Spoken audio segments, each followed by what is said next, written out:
Bonjour et bienvenue dans Bonjour chez vous. Aujourd'hui, nous allons parler de la famille et très spécifiquement de la famille recomposée. Si vous êtes une famille recomposée, vous allez peut-être dire enfin ils en parlent parce que je vous ai vu dans les commentaires le demander et on en parle, mais on n'en parle pas avec n'importe qui. Nous avons une invitée qui est avec nous pour la première fois dans Bonjour chez vous. J'ai l'honneur d'accueillir Pasteur Modestine Castanou. Bonjour Pasteur Maud. Bonjour Evelyne.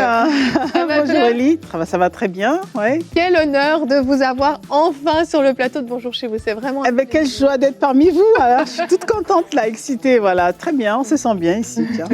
Bien, vous aimez la table, ça va? Oh oui, ça va très bien. Exactement. On a un beau plateau, Aurélie, c'est bien. Oui, effectivement. On est bien. Très très beau plateau. Effectivement, Pasteur Modestine, les gens, je pense, vous connaissent quand même, mais au cas où, il y en aurait deux qui ne vous connaîtraient pas. Vous êtes bien sûr l'épouse du pasteur Yvan Castanou et donc pasteur associé à l'église Impact Centre Chrétien, une église qui a beaucoup de filles, d'églises filles, un peu partout, dans énormément de pays à travers la francophonie. Et puis, c'est pour nous et pour moi particulièrement un plaisir de vous avoir parce que j'ai été moi-même une fille de ICC à Paris. Et toi aussi, Aurélie, c'est vrai, c'est la team ICC autour de cette table aujourd'hui. Exactement. Oui. Et donc, c'est vraiment un double plaisir de vous avoir, de vous accueillir dans Bonjour chez vous. Merci beaucoup. Je suis vraiment remplie de joie ce matin également d'être parmi vous. Et on se sent à la maison, on est vraiment une famille. Hein. Exactement. Donc, voilà. Ça tombe bien puisque c'est le thème qu'on aborde aujourd'hui. On sent la professionnelle. Parce que vous êtes animatrice d'émission aussi quand même, il faut le dire, sur MCI TV. Si vous suivez, également sur la chaîne YouTube de ICC TV, il y a l'émission Éclat de sagesse que vous animez merveilleusement bien d'ailleurs. Donc pour vous, c'est ça, c'est l'habitude en fait. C'est l'habitude, c'est vrai, mais en même temps, quand on arrive quelque part et on sent vraiment qu'on est vraiment en phase avec les personnes qui nous reçoivent, on se sent vraiment rassuré. C'est très bien, on se sent en famille là. Je me sens coucounée là. Depuis que je suis arrivée, on prend soin de moi et tout. Donc voilà, tout va bien. Ouais. On est content. Et Pasteur Maud, vous allez faire une rubrique famille tout à l'heure. Vous allez parler des familles recomposées, justement, des avantages et des défis. Alors moi j'ai aimé, vous avez cité le mot avantage parce que quand on pense famille recomposée, on pense particulièrement aux défis. Et donc tout à l'heure, vous allez pouvoir nous en parler. Mais pour l'instant, on va commencer cette émission, on va parler de la famille, mais de la famille au sens large, parce que la famille, c'est beaucoup de choses et c'est également la famille en Christ. Et donc on en parle tout de suite dans la pensée du jour.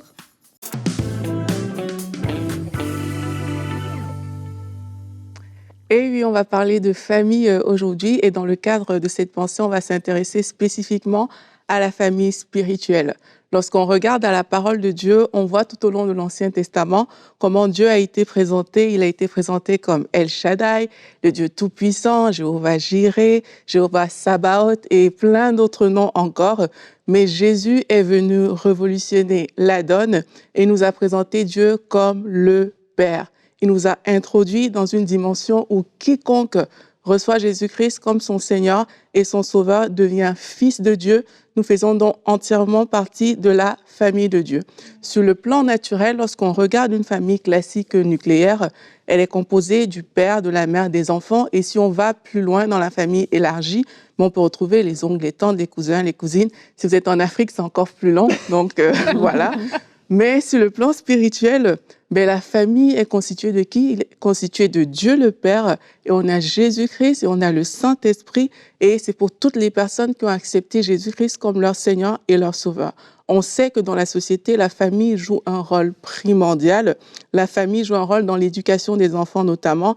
Elle apporte de la sécurité matérielle, affective, morale. Elle donne des repères essentiels. De la même manière, dans la famille spirituelle en fait est primordiale pour toutes les personnes qui ont accepté Jésus comme leur Seigneur et Sauveur, pour tous les enfants de Dieu.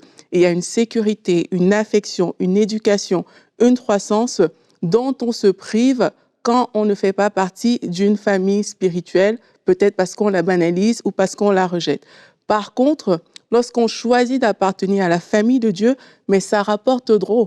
On voit dans Matthieu 19 cette histoire avec Pierre et Jésus. Pierre, il demande à Jésus, on a tout quitté pour te suivre, qu'est-ce qui va nous arriver? En fait, c'est aussi une façon de dire qu'on a quitté nos proches. Et là, Jésus lui répond au verset 29, et tous ceux qui ont quitté maison, frères, sœurs, père, mère, enfants, ou chant à cause de moi, tous ceux-là recevront 100 fois plus et ils auront aussi en partage la vie avec Dieu pour toujours. Ça, c'est une garantie de toutes les personnes qui font partie de la famille de Dieu, c'est qu'ils ont un avantage, ils ont la vie avec Dieu et ils reçoivent même 100 fois plus conformément à ce verset biblique et ce n'est pas rien. Il est dommage de voir aujourd'hui que plusieurs peuvent se priver de cette famille spirituelle parce qu'ils regardent aux hommes, on regarde dans l'imperfection des hommes et on décide que, OK, moi, je ne veux pas faire partie d'une famille spirituelle. Et pourtant, dans la famille spirituelle, Jésus est bel et bien au centre de la famille, il est la tête, nous sommes le corps et plus on va regarder à lui, plus on sera heureux et épanoui dans cette famille spirituelle. Et pour conclure cette pensée, j'aimerais dire aux personnes peut-être qui, sur le plan naturel, n'ont pas connu une famille qui était peut-être épanouie. La Bible nous dit dans le psaume 68 que Dieu est le Père des orphelins, le défenseur des veuves, c'est Dieu dans sa demeure sainte. Dieu donne une famille à ceux qui étaient abandonnés, il délivre les captifs et les rend heureux. Donc peut-être vous n'avez pas eu une famille naturelle très, très épanouie, mais Dieu vous donne une famille, c'est la famille spirituelle. Prenez la main que Dieu vous tend aujourd'hui et attachez-vous à votre famille spirituelle. Amen. Merci Aurélie. C'est tellement vrai. J'aime ta conclusion parce que souvent, en fait, on peut discuter avec des personnes qui, sont déçues peut-être de leur mère, de leur père, de leur frère, de leur sœur, parce qu'on vit toutes sortes de choses dans une famille. On ne choisit pas sa famille. On est dans une famille, puis on prend ce qu'on a. Et c'est tellement merveilleux de se dire qu'en Christ, on peut retrouver un père, une mère, je parle même vraiment physique, un frère, une sœur et une famille qui se reconstitue autour de nous et qui peuvent parfois occuper le rôle mieux que nos parents biologiques, nos frères et sœurs biologiques, parce que Dieu les a placés sur notre route. Et oui, on peut retrouver une famille réellement et je trouve que c'est extrêmement encourageant de se dire qu'on n'est pas coincé à devoir souffrir finalement de l'absence de bons parents, de bons frères et sœurs, mais Dieu a quelque chose pour nous de merveilleux. Exactement. C'est vrai que ce que Dieu nous réserve, c'est toujours quand même des meilleures choses. C'est un bon père, c'est le père par excellence, comme on aime le dire, et que ce qu'il réserve pour nous, c'est toujours le meilleur. Alors, on n'a souvent pas l'impression de le sentir, notamment lorsqu'on a été dans une famille, entre guillemets, biologique, où les choses ne se sont pas passées de la meilleure manière possible. C'est-à-dire qu'on a eu, par exemple, l'absence du père ou de la mère ou simplement un enfant qui a été recueilli, adopté, voilà, qui a eu une seconde famille, parce que la première n'a pas été présente, qui a une seconde famille qui est vraiment, pas forcément une famille biologique, mais qui est une famille, entre guillemets, d'amour. Parce que lorsqu'une mère adopte un enfant, cette mère veut donner le meilleur. Parce qu'aller chercher un enfant, c'est qu'on veut vraiment donner l'amour à cet enfant. Même dans un cas ou dans l'autre, quelle que soit notre origine, mais le Seigneur a quand même une famille pour nous, la famille spirituelle. Moi, je trouve que c'est une famille fabuleuse, en fait. Moi, le jour où j'ai accepté le Seigneur, j'ai atterri dans une famille spirituelle. J'ai trouvé tout le monde gentil au départ. Bon, après, on a vu que tout le monde n'est pas voilà, tout gentil. C'est ça. Voilà, en fait, si gentil, mais parce que chacun venait de quelque part. Mais oui. Chacun vient tel qu'il est. Le Seigneur, notre Dieu, nous accepte. C'est notre famille par adoption. Oui. On devient enfant de Dieu. On arrive dans cette famille où chacun a eu son background. Et le Seigneur nous dit, aimez-vous les uns les autres. Et vous savez qu'au départ, c'est un peu difficile. Et c'est pour ça que souvent, dans la famille spirituelle, notamment dans l'Église, on peut entendre les frères et sœurs dire, oui, il n'y a pas d'amour dans cette Église. Mais justement, il n'y a pas d'amour parce que toi, tu constates qu'il n'y a pas d'amour. Mais Dieu dit, aimez-vous. Ça veut dire que toi, tu es capable de donner l'amour. C'est ça, c'est qu'on est tous participants dans cette famille, en fait. Tout à fait. On a tous un rôle à jouer, comme dans la famille nucléaire que tu citais au début. On a tous un rôle à jouer, et dans cette famille spirituelle aussi. Et j'aimerais qu'on regarde rapidement notre verset du jour. Vous allez voir que Jésus avait une vision très claire par rapport à ça. Matthieu 12 au verset 50. On lui annonce que sa famille biologique, entre guillemets, parce qu'il n'y a même pas vraiment de biologique, mais en tout cas, ses vrais parents terrestres le cherchent. Et il va répondre, en effet, celui qui fait la volonté de mon Père céleste, celui-là est mon frère, ma sœur, ma mère. Ce qu'il voulait expliquer par là, c'est qu'en fait, pour lui, il était sorti du cadre traditionnel de la famille et en fait, il est venu instaurer quelque chose de nouveau quand il a expliqué ça. Il a expliqué que désormais, la famille, comme on la connaissait, on devait la voir différemment et que désormais, ceux qui devenaient des enfants de Dieu devenaient des frères et sœurs, des mères, des pères les uns pour les autres. C'était complètement nouveau au moment où Jésus a parlé de ça. Effectivement, Evelyne. En fait, qu'est-ce qu'on retrouve dans une famille quand on parle de famille? On retrouve un soutien émotionnel, un sentiment d'appartenance, de développement personnel, un soutien financier, des soins et de l'affection. Et ça, c'est ce qu'on doit retrouver normalement dans une famille. Maintenant, il y a des personnes qui ne vont pas forcément le retrouver dans leur famille biologique, mais ce n'est pas pour autant que c'est fini. Il y a des familles que Dieu a mis à disposition qui sont disponibles et la famille spirituelle en est une. Dans une famille spirituelle, on doit pouvoir retrouver ces choses-là qui font partie intégrante de la famille et on doit pouvoir le vivre, on doit pouvoir l'expérimenter, on doit pouvoir en être les bénéficiaires. Et j'aimerais faire juste une parenthèse pour parler peut-être aux personnes qui justement quittent leur famille spirituelle parce qu'elles sont déçues, mais on ne quitte pas son père et sa mère parce qu'on est déçu. Quand Dieu demande de quitter son père et sa mère, c'était pour se marier de façon naturelle. C'est pas parce que tu es déçu que tu quittes ton père et ta mère. Donc, c'est important de savoir que oui, il y aura peut-être des défis au quotidien, mais c'est pas pour autant qu'on doit s'exclure de la famille de Dieu. Au contraire, une partie prenante, une partie qui est active pour la résolution des défis. Et nous, on doit se positionner ainsi. Tout à fait. Alors, Jésus le dit bien. Vous voyez comment Jésus définit la famille spirituelle. Hein. C'est celui qui fait la volonté de mon Père. C'est-à-dire que si chacun de nous faisait la volonté de Dieu, on serait une famille formidable. Vraiment. Réellement, on trouverait dedans l'amour, le réconfort. Alors, on le trouve déjà à petite échelle, mais parce que chacun de nous est en construction, il y en a qui font vraiment la volonté, il y en a qui essaient de faire la volonté, il y en a qui sont loin de faire la volonté de Dieu. Et en fait, au final, si on regarde, franchement, si on pouvait examiner les écrits du Christ, boire la parole de Dieu, essayer de se battre pour mettre en pratique, pas se battre, mais vraiment s'efforcer à mettre en pratique, honnêtement, le nom famille dans l'Église serait une réalité. Sens, voilà. Ouais. Et on verrait vraiment les gens s'aimer, s'entraider. On le fait déjà, quand un frère est malade, on prie.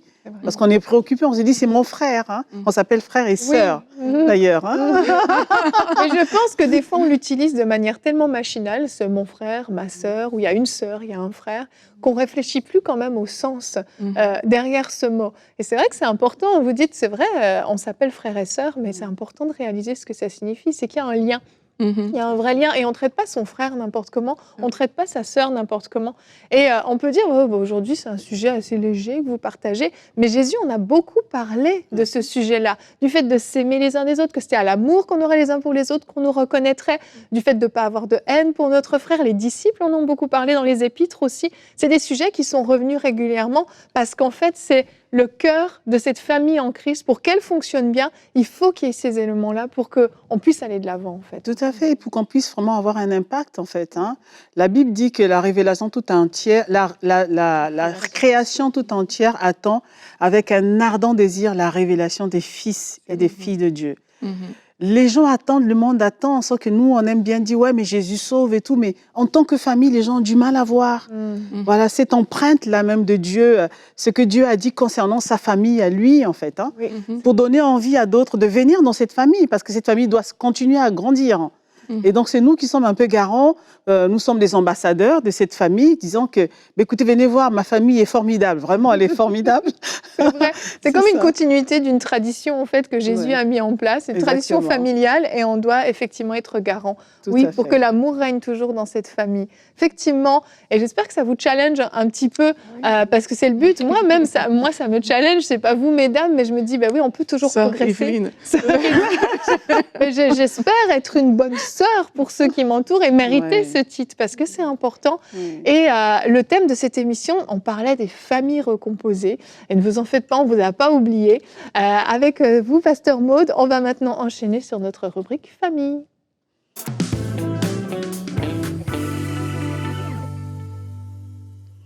Et oui, donc ensemble, nous allons voir la famille recomposée. Alors, pour voir d'abord, si on veut donner une définition à la famille, il faut savoir que la famille est vraiment le socle, le berceau de la socialisation d'un enfant, d'une personne qui vient de naître, qui est appelée à devenir un adulte qui plus tard bénira sa communauté, bénira son pays, sera utile à la nation.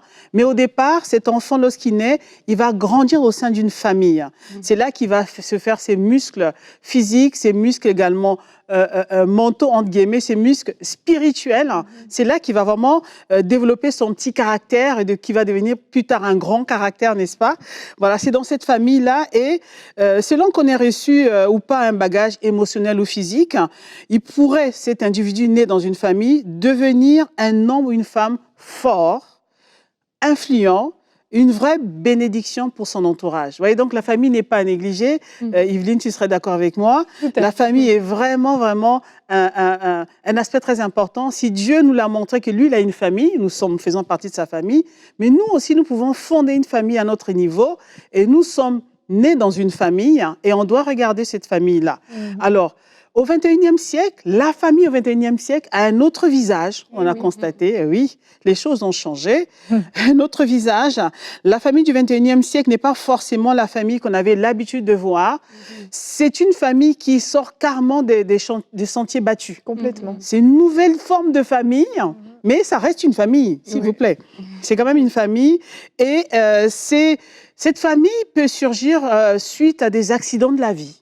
Voilà, un divorce, un décès ou simplement un mauvais choix au départ, hein, quelqu'un qui s'est trompé, ça peut arriver de se tromper, et donc qui va être emmené à refaire une autre famille, c'est-à-dire s'engager dans le chemin de continuer ou sinon de recommencer une nouvelle famille. Et c'est là, en venant dans cette nouvelle famille avec ce qu'elle avait déjà comme héritier, entre guillemets, comme bagage, hein, comme enfant, voilà. Et cette personne entre dans la relation et c'est ce qu'on appelle, nous, maintenant, la famille recomposée. C'est pas juste une famille ordinaire, mais c'est une famille qui se recompose. Hein. L'un et l'autre vient dans la relation avec ses enfants, avec sa petite famille qu'elle avait commencé ou qu'il avait commencé à former auparavant. Donc, ils viennent ensemble et ils vont former une famille. Alors, moi, la question que je me posais, comment commencer une famille? Alors, je sais déjà à deux.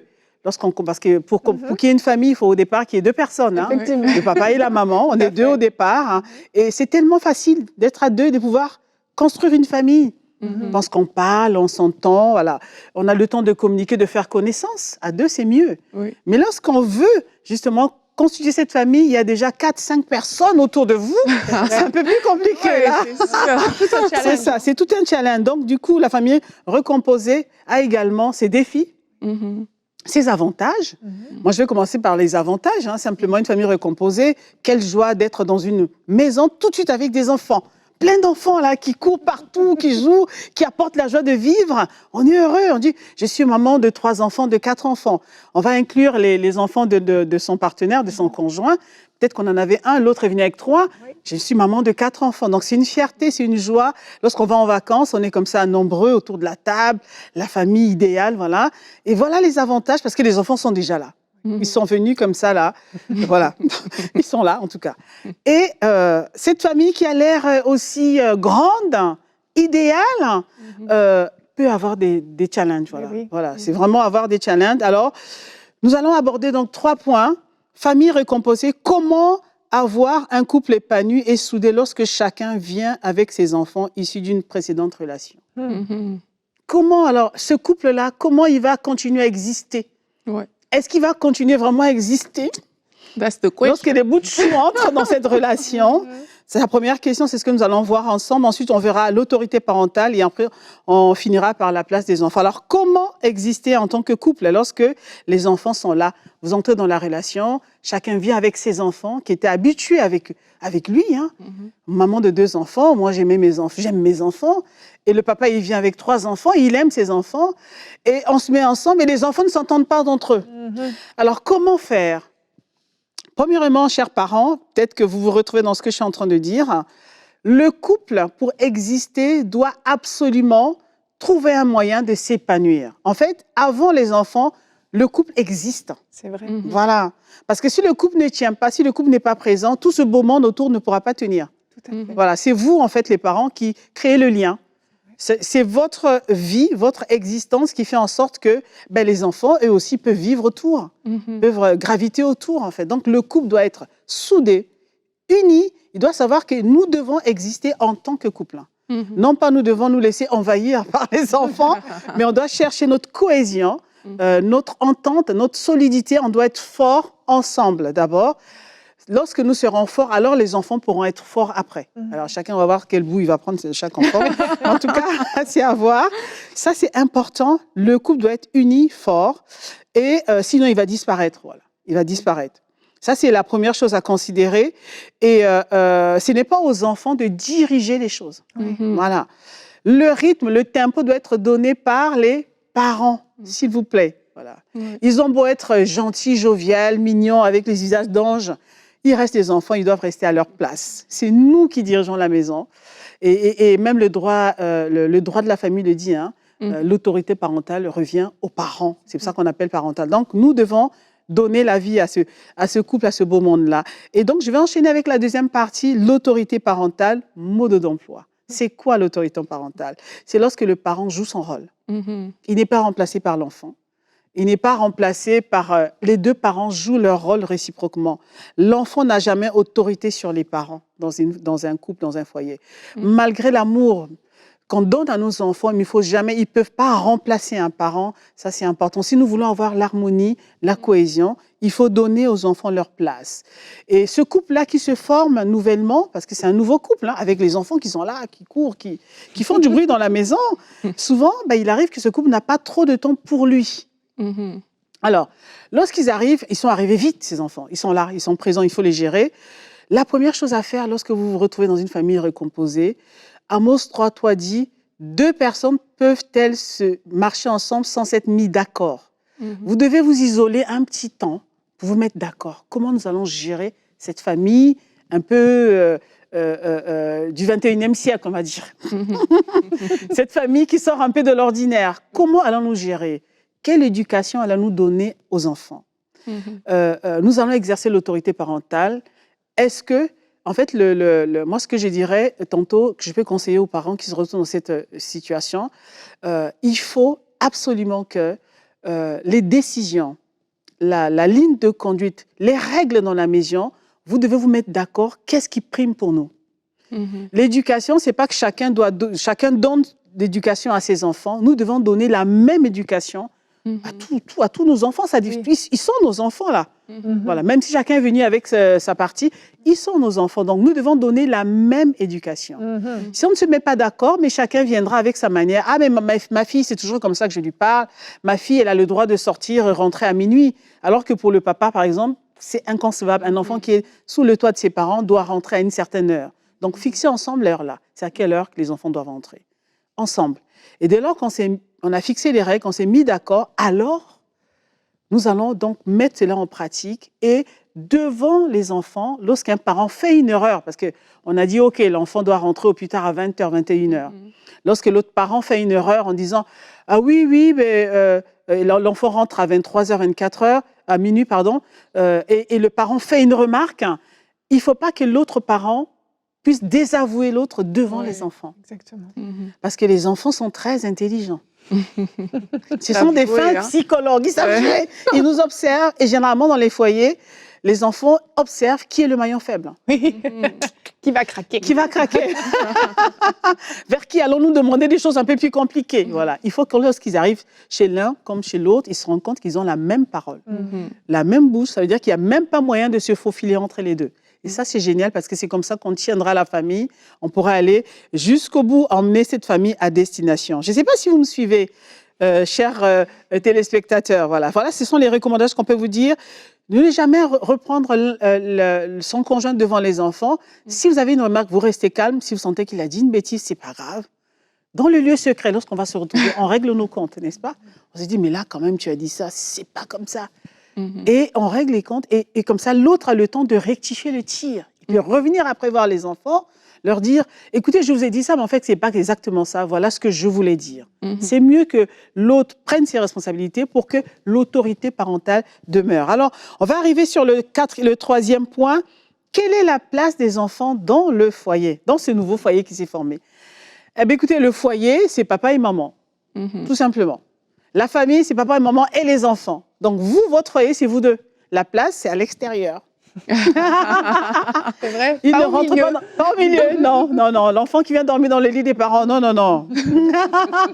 Il a beau faire les cauchemars la nuit, non. Il dort dans son lit. Parce que mon couple doit exister. Oui. J'ai besoin de connaître cet homme avec qui je commence à former une vie. En fait, on a besoin d'être ensemble. Parce que ces bouts de chou là, ils sont mignons, mais demain, ils vont vous abandonner. Ils partiront. Lorsque l'un rencontrera l'âme sœur, il va vous dire, papa et maman, ciao, ciao, bye bye, je vous aime bien, mais il faut que j'aille voir. Dieu a dit, l'homme quittera. Donc, je vous quitte. Donc, le couple doit exister, doit être solide. Pour exister, il faut vraiment que dans le cercle, la couple, qu'il soit que 2. Tout à fait. Pas 3, pas 4, pas 5. On n'embarque pas les enfants dans le couple. Les enfants font partie de la famille. Voilà. Et il faut savoir que dans l'inconscient des enfants, les enfants sont toujours intrigués. Ils veulent savoir qu'est-ce qui se passe dans cette chambre-là. Ces deux-là, lorsqu'ils entrent, qui ferment la porte, qu'est-ce qui se passe derrière? Ils veulent connaître, ils veulent vous connaître, ils veulent entrer dans votre couple. Ils veulent vous voir ce que vous pensez l'un et l'autre. Voilà, donc les enfants, ils sont gentils, mais il faut leur mettre à leur place. Et donc, quand on a entendu cela, on va dire, ouh là là, les enfants, est-ce que ça vaut la peine d'avoir les enfants? Et nous allons donc prendre notre passage clé, le passage du psaume 127, verset 3. La Bible nous dit, « Voici, les fils sont un héritage de l'Éternel, le fruit des entrailles est une récompense. En fait, les enfants sont vraiment une bénédiction. Amen. Voilà, ils sont une bénédiction, ils apportent la joie, la gaieté, la bonne humeur dans une famille et que nous devons les aimer, les aider à prendre leur envol comme des aigles et surtout à les propulser comme des flèches qui vont vers leur destinée. Yes, amen. Amen. Merci, Pasteur Maud. Belle rubrique, vraiment. Et ce que j'ai aimé dans tout ce que vous avez partagé, c'est que finalement, on réalise que, oui, une famille recomposée, c'est une famille avant tout, c'est le titre, mais en fait, on fonctionne de la même façon que dans une famille traditionnelle. Simplement, oui, la logistique est différente, bien sûr, le contexte est différent, mais cette importance d'avoir un couple qui est solide au milieu, qui va donner une dynamique finalement à toute cette nouvelle famille est hyper importante. Et c'est vrai que dans une famille recomposée, on peut avoir l'impression que justement on doit délaisser un peu le couple parce qu'il faut absolument s'occuper des enfants, il faut prendre soin des enfants, il faut le faire bien entendu, mais pas au détriment du couple. Et j'aime beaucoup que vous ayez abordé ce point-là parce que je crois que c'est une erreur qui arrive parfois, c'est on se concentre tellement sur les enfants qu'on oublie de se concentrer sur le couple et finalement, vous l'avez très bien dit, ce couple, c'est ce noyau, c'est ce lien dans cette famille recomposée. Si le couple ne va pas bien, finalement, les enfants risquent de pas bien aller et toute la dynamique familiale risque d'être affectée. Donc, c'était d'excellents conseils que vous pouvez mettre en pratique si vous êtes une famille recomposée, finalement, ou non, parce que dans une famille traditionnelle aussi, le couple a toute son importance. Ouais. Merci beaucoup pour cette belle rubrique. J'espère que vous avez été bénis par ce thème. Et surtout que vous avez pu avoir des réponses à toutes vos questions concernant ce sujet qui est un sujet délicat et peu abordé. Eh bien, demain, on va se retrouver. Vous serez encore avec nous, Pasteur Maud. On vous garde, on vous laisse plus repartir. Attention, te connais-tu réellement? C'est le thème qu'on va aborder demain. Et Pasteur Modestine fera une rubrique couple et relations, être soi-même, une bonne personne pour rencontrer la bonne personne. Donc, on va parler finalement rencontre, fréquentation, mariage. Les gens aiment bien ce genre de thème. Je sais que vous aimez bien. Je sais. Eh bien, demain, on va en parler. Ne manquez pas cette émission. C'est important de pouvoir bien se connaître soi-même et on va vous donner des clés demain. Alors, merci d'avoir été avec nous. Merci, Pasteur Maud. Merci, Aurélie. Et à demain. Bonjour chez vous.